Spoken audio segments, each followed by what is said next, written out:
Vou cumprimentar mais uma vez o presidente da Federação Árabe Palestina do Brasil, a FEPAL, Walid Rabah. Walid Rabah, bom dia. Bom dia, Anderson. Bom dia, internautas que nos acompanham aqui no Faixa Livre. Muito obrigado por mais uma vez estarmos juntos aqui para falar sobre a Palestina, especialmente nesse momento atual. Eu que agradeço, viu, Walid, mais uma vez você se dispor a fazer esse papo conosco, um tema mais do que atual, um tema fundamental e urgente para a gente tratar aqui no nosso programa, viu, Walid? Porque as ameaças ao povo palestino, infelizmente, elas só se ampliam. Diante desse processo de extermínio que avança, liderado pelo Estado sionista de Israel, como eu citei ainda há pouco. O Gabinete de Segurança do primeiro-ministro Benjamin Netanyahu votou na última segunda-feira pela intensificação da ofensiva contra Gaza, a ponto de tomar todo o enclave e manter os seus territórios na chamada Operação Carruagens de Gideão. No dia seguinte, na terça, o ministro das Finanças de Israel, o Bezalel Smotrich, foi além e afirmou que a faixa de Gaza será totalmente destruída e que os palestinos serão deslocados em grande número para terceiros. Israel afirmou que a operação será iniciada na próxima semana, Walid, após uma possível visita de Donald Trump ao país, ainda que o presidente dos Estados Unidos não tenha confirmado essa viagem a Tel Aviv. Em pouco mais de um ano e meio do início do processo de extermínio, ali, de acordo com as informações ditas oficiais, são quase 2 milhões de palestinos deslocados e mais de 51 mil mortos. O ali Israel só vem recrudescendo os discursos desde o fim do cessar-fogo, que aconteceu semanas atrás, e agora ameaça ocupar definitivamente o território palestino. Eu queria te ouvir como é que esse anúncio da ocupação definitiva de Gaza se insere nessa lógica estratégica do sionismo e da doutrina militar israelense de dissuasão prolongada. Há uma mudança de paradigma, uma radicalização dessas diretrizes já conhecidas, tomadas aí pelo Estado sionista de Israel? Mudanças de paradigma, não. Radicalização, eventualmente tópica, de tempos em tempos, isso pode estar acontecendo.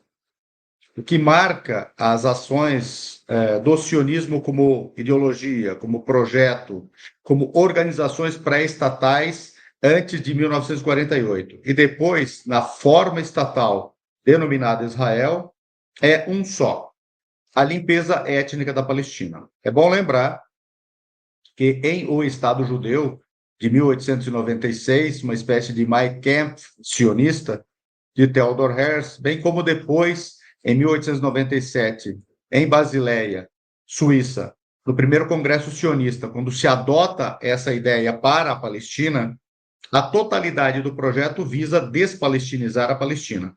Portanto, cada ação israelense, agora israelense, visa limpar etnicamente a Palestina. Este é o objetivo, portanto, não há mudança de paradigma. O que nós estamos vendo agora já foi repetido há 78 anos atrás, levando-se em consideração a data do calendário nacional palestino, 15 de maio de 1948, inaugurado em 48. Estaríamos entrando agora no dia 15 de maio deste ano, no ano 77, porém, considerando a limpeza étnica iniciada em 17 de dezembro de 47, estamos falando já de 78 anos de curso desse processo. Nós estamos diante de um momento que se compara à grande limpeza étnica designada Nakba, de 47 a 51. O que aconteceu naquele momento? 774 localidades palestinas foram invadidas, 531 foram destruídas. Então, nós temos 69% de destruição. Atualmente, a destruição em Gaza está, em menos tempo, 1 ano e 6 meses, entre 75% e 80% de destruição. Das residências apenas consideradas, 92% de destruição. Então, veja, Anderson, internautas, nós temos hoje uma Nakba televisionada com mais destruição do que a maior limpeza étnica da história. E o que foi a maior limpeza étnica da história? 78% de tomada do território para se tornar Israel, da Palestina histórica, com 88% de limpeza étnica. Quer dizer, nesses 78%, o extermínio de 88% da população. Atualmente, entre mortos e deslocados, nós temos 91, 92% da população de Gaza. Portanto, novamente, a Nakba televisionada em Gaza supera a da maior limpeza étnica da história. Você citou o número de mortos em 51. Na verdade, o número atualizado, considerando os 11 mil até 12 mil desaparecidos sob escombros, é maior do que isso. Ele está atualmente atualizado para hoje, de acordo com o Escritório de Estatísticas da Palestina e a ONU, ele está hoje em 64.784 exterminados.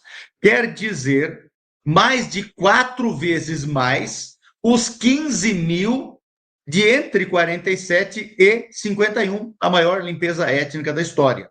Ou seja, equivalente, seriam 2,91% da população, equivalente a 6,2 milhões no Brasil ou 22 milhões na Europa, da Segunda Guerra, por sua demografia atual. Isso dá, Anderson, 160 vezes mais do que todas as mortes violentas havidas no Brasil ano passado, que foi de 38.722 vezes, esses 6,2 milhões de brasileiros, para equivaler ao massacre atual, ao genocídio atual em Gaza. Ou seja, seria necessário 1 século e 6 décadas inteiras de violência e morte violenta que houve no Brasil no ano todo para se atingir este nível genocidário. Então, estamos diante de números que superam os da Nakba, que é a maior limpeza étnica da história, que fez nascer Israel. Gaza, para fixar em Gaza agora com mais um minuto. Gaza não foi tomada por Israel ou pelo sionismo para se tornar Israel entre 47 e 51, bem como não a Cisjordânia. Gaza é tomada por agressão colonial em 67. E o que aconteceu em 67? Gaza já foi bloqueada e, naquele momento, a autoridade militar israelense sobre Gaza determinou que o ingresso de alimentos não poderia superar, em nenhuma hipótese, a quantidade de calorias mínimas para a sobrevivência de um ser humano. Isso não foi adotado em 2007. Isso foi adotado em 67, 40 anos antes. E, por fim, naquele momento, o gabinete do então primeiro-ministro Eshkol começa a planejar aquilo que hoje eles estão chamando de deslocamento da população palestina. Em 8 de agosto de 67, o gabinete israelense encaminhou uma carta ao governo militar brasileiro, sugerindo que ele absorvesse dezenas de milhares de famílias de Gaza. O que são dezenas de milhares de famílias? Por exemplo, 3 dezenas, 30 mil famílias. Naquele momento, cada família palestina em Gaza tinha de 6 a 7 membros. Isso quer dizer que eles pretendiam expulsar 100, 200 mil palestinos eventualmente. E, naquele momento, a população de Gaza não chegava a 400 mil. Então, veja, o que está em andamento hoje é o que sempre esteve em projeto, portanto, não há nenhuma mudança de paradigma. A única coisa que nós temos é a repetição da Nakba de 47 a 51, agora televisionada. E a única diferença é que ela é televisionada. É isso, é isso. Você vem fazendo essa denúncia aqui já há bastante tempo, viu, Ali? Um negócio inacreditável que a gente vê acontecendo ao vivo e a cores lá no Oriente Médio.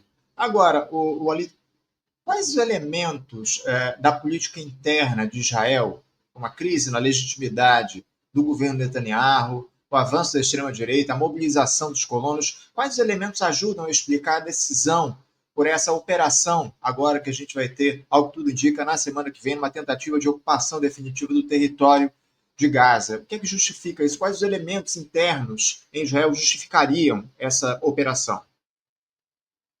Há um entendimento histórico que une a totalidade do espectro político e institucional do sionismo tornado Israel. Não há diferença nenhuma, à exceção de raríssimos setores na sociedade israelense, quanto à necessidade do projeto sionista e de sua expansão. Menos ainda quanto à limpeza étnica na Palestina. Da opinião pública exclusivamente judaica em Israel, as pesquisas colhem simpatia pelo que acontece em Gaza de até 93% da sociedade israelense.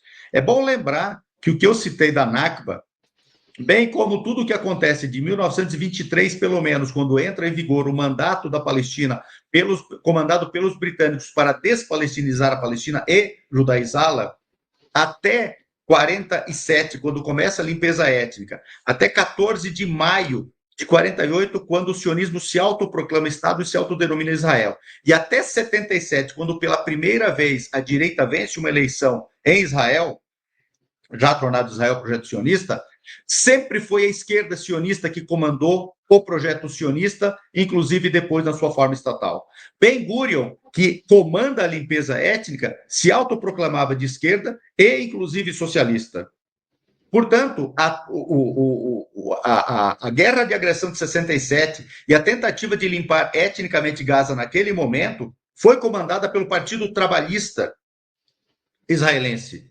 O que há neste momento é a extrema-direita israelense assumindo a tarefa sem nenhum desavergonhamento para dar sequência ao projeto sionista. Não mais do que isso. Agora, isso quer dizer uma outra coisa que talvez seja a mais importante. Quer dizer que, com a expansão do extremismo, ou chamado também de extrema-direita, no mundo, foi necessário adequar para Israel a extrema-direita sua, para se acoplar à extrema-direita ocidental e que está cada vez mais estimulada pelos Estados Unidos, tanto pelos republicanos quanto pelos democratas. O que a extrema-direita israelense, no bojo do projeto sionista, quer?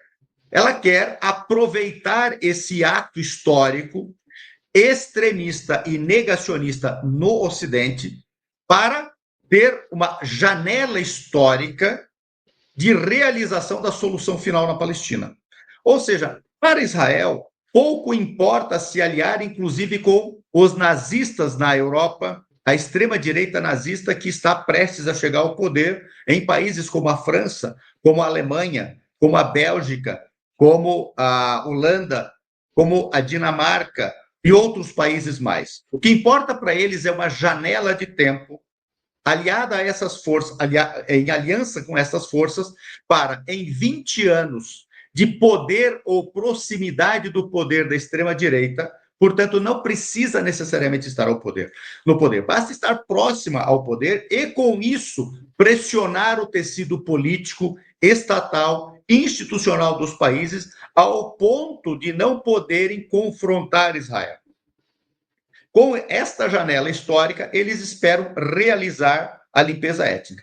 É isso, por exemplo, Anderson e internautas, que impede que muitos países adotem posições realmente condizentes com o direito internacional que estão alinhados.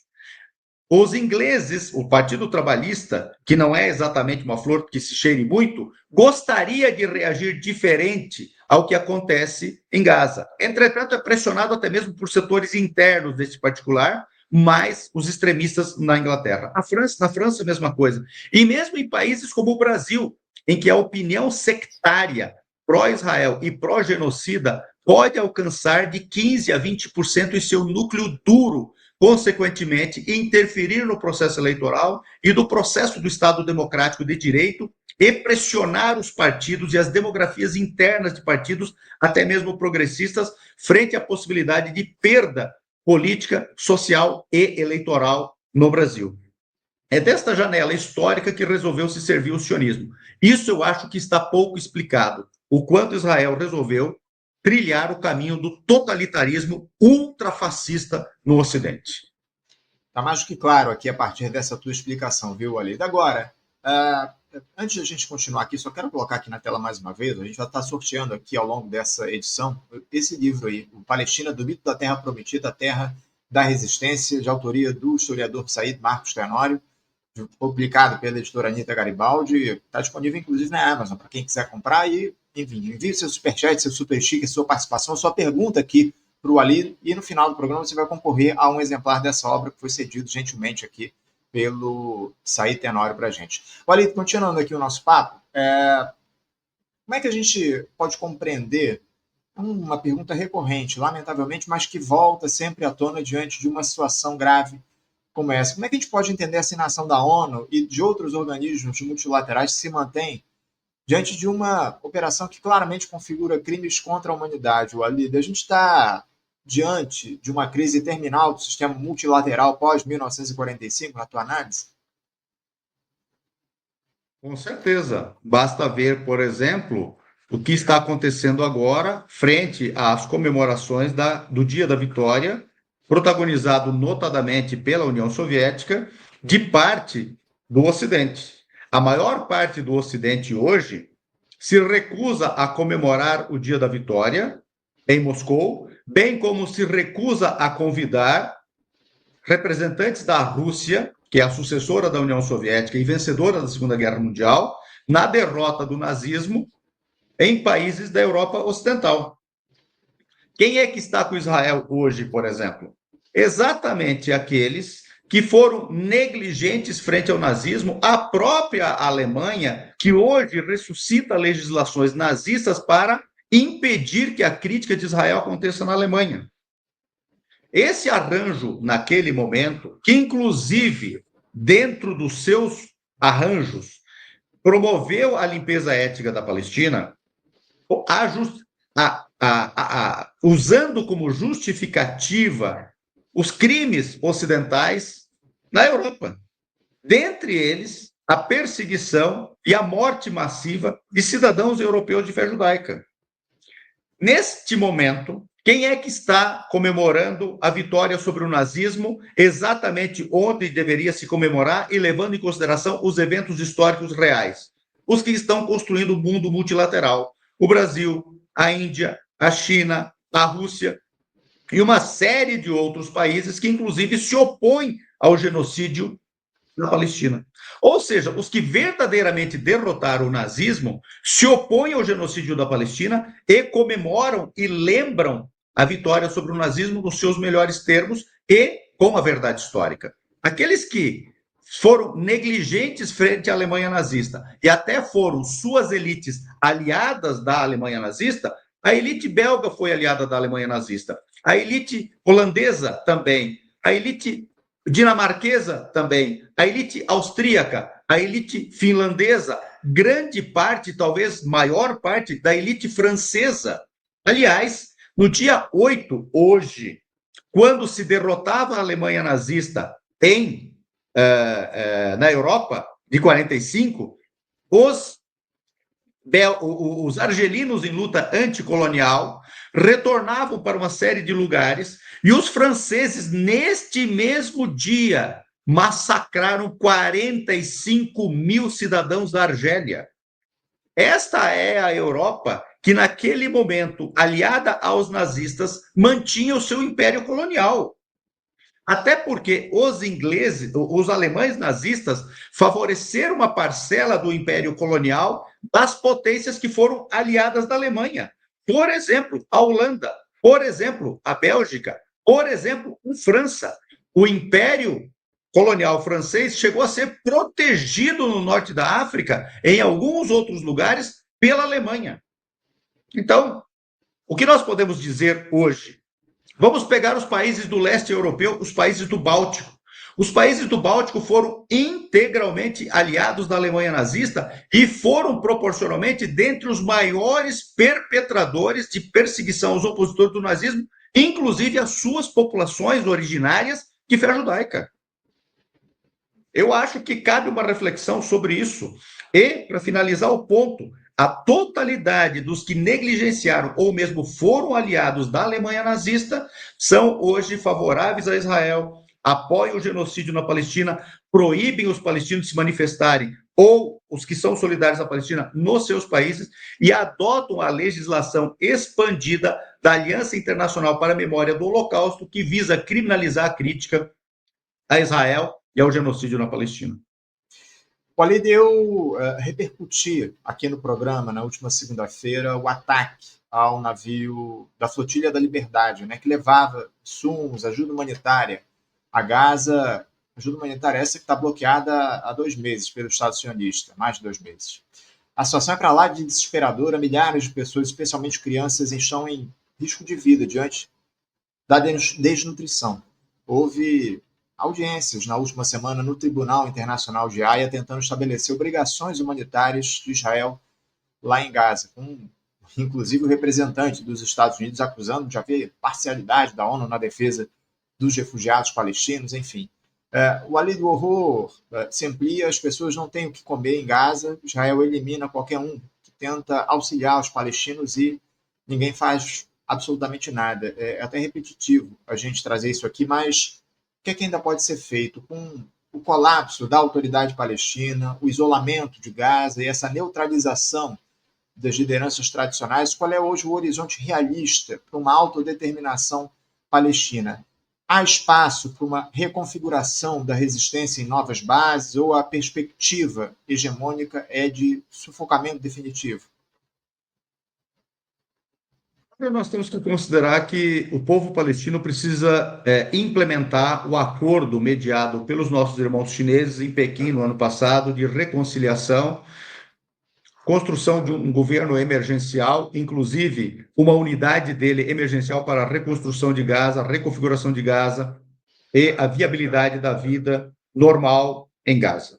Esse é o primeiro aspecto que diz respeito à resistência. Qualquer coisa que dificulte isto vai prejudicar o povo palestino historicamente, estrategicamente e contribuirá com os intentos sionistas. Esse é o primeiro passo. O segundo passo é que Israel precisa ser derrotada militarmente. A Alemanha nazista foi derrotada militarmente. De certo modo, a África do Sul, quando tenta se impor belicamente no Cone Sul africano contra as nascentes repúblicas independentes da África de Moçambique e Angola, é derrotada belicamente com o auxílio cubano e soviético, cedendo seus caças MiGs pilotados por cubanos que pulverizam as forças armadas na aventura sul-africana nesses dois países. A terceira coisa que precisa acontecer é que nós precisamos entender que o mundo árabe não é uma unidade como as pessoas pensam. E, portanto, é preciso compreender que dentro do mundo árabe é preciso mudar algumas coisas. Veja, no início de março, a Liga Árabe, a pedido do Egito, realiza uma reunião de emergência e adota um plano para a reconstrução de Gaza. Naquele momento, há poucos dias, havia assumido Donald Trump. Donald Trump negocia com Israel um fictício cessar-fogo que é comemorado. A FEPAL, naquele momento, denunciou isso e dissemos naquele momento que estaria em curso um rearranjo das suas atitudes, que comemorar mais um cessar-fogo farsesco desse era um erro estratégico e de desmobilização. E o que eles fizeram nesse momento? Foi aprovado esse plano. Esse plano, entretanto, possivelmente não contou com o apoio da totalidade dos países árabes, especialmente das petromonarquias do Golfo. Leia-se Arábia Saudita, Catar, Emirados Árabes Unidos, especialmente estes, mais o Bahrein, tenho dúvidas quanto ao Kuwait. Ou seja, o Conselho de Cooperação do Golfo, a Arábia Saudita, o país realmente importante deste arranjo, não mandou Mohammed bin Salman, seria a máxima representação saudita, mandou um outro elemento representando, consequentemente rebaixou a sua representação. A Liga Árabe hoje é constituída de países que estão ocupados militarmente pelos Estados Unidos ou normalizaram com Israel, ou foram destruídos. A Síria, o Líbano, a Palestina, o Iraque, o Iêmen,